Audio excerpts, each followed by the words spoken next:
Hey everyone, and welcome to The Explainer. Today, we are unpacking an incredibly powerful message titled The Mission We Carry.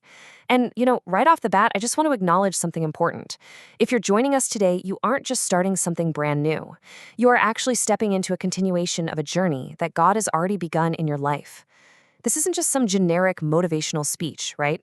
It's a grounding, real-world call to action for believers who want their faith to be so much more than just a catchy theme on a church banner.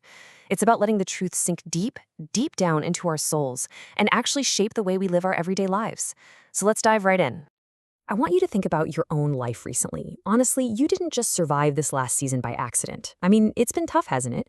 While recent times might have brought some serious growth and maturity, there's likely been a really intense reality simmering right underneath the surface. If you feel like you've just been barely surviving your spiritual battles lately, hear this. Your experience is completely valid. But we really need to reframe it. Your survival, your recent growth, the very fact that you are still standing right now, none of it was accidental. Actually, it was deeply, incredibly intentional on God's part. Let's be totally real about what this past season actually looked like. So many of us have been fighting these hidden battles, the ones that literally no one else ever saw. You survived tough seasons that practically tried to take you out completely. Yet, right in the middle of all that intense, crushing pressure, you discovered your calling. You were awakened to a renewed sense of purpose. God has been working tirelessly behind the scenes in your real, messy, imperfect life. Absolutely none of those struggles were wasted. They were meticulously used by Him. And this brings us to what I think is a massive, absolute game changer of a theological shift. Growth is not the finish line. Growth is preparation.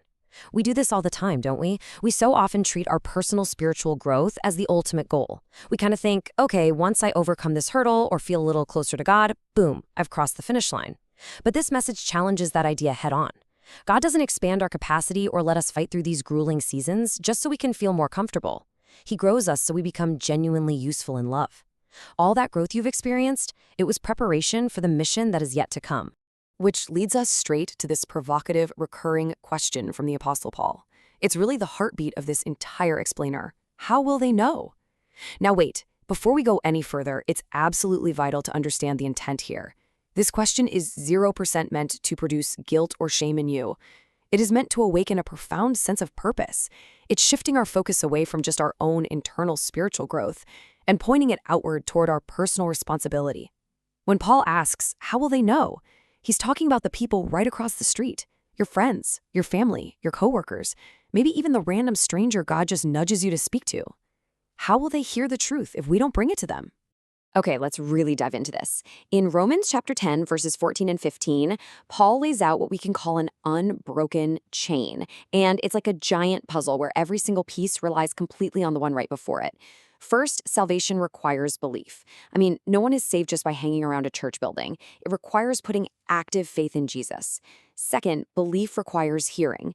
Faith doesn't just magically appear out of thin air, right? People actually have to be introduced to the truth. Third, hearing requires a message. The gospel has to be communicated in actual words, not just, vague, positive vibes. And finally, a message requires a messenger. If you break literally any one of these links, the whole process stops cold. So the million-dollar question is, who exactly is that messenger at the very end of the chain? Get this. God chooses ordinary believers. The messenger isn't some polished celebrity, a professional theologian, or a superstar guest speaker with a microphone.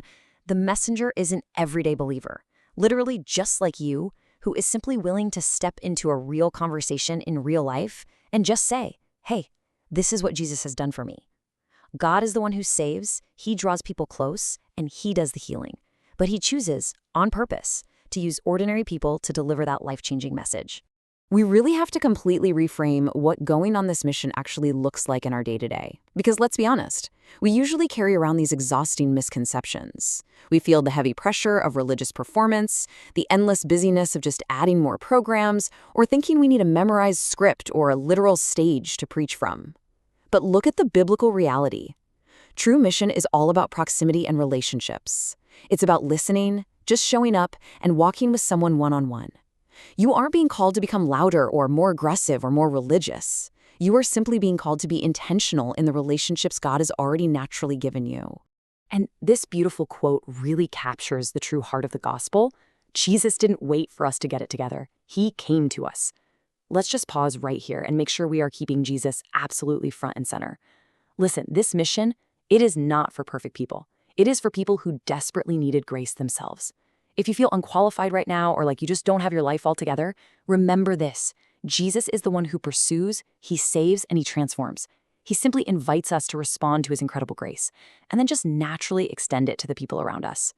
As we wrap up, I really want to encourage you to let a few reflective questions just kind of sit with you throughout your week.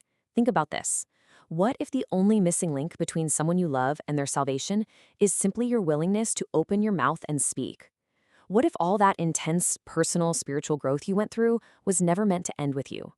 Whose name pops into your mind right now? And lastly, what if God isn't asking you to preach a sermon at all? What if he just wants you to be available?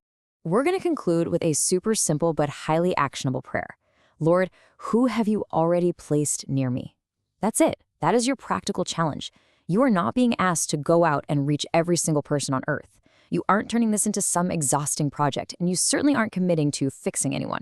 You are just being challenged to pay attention to the one person, the one face that God has already put right there in your path. Are you willing to be available to them?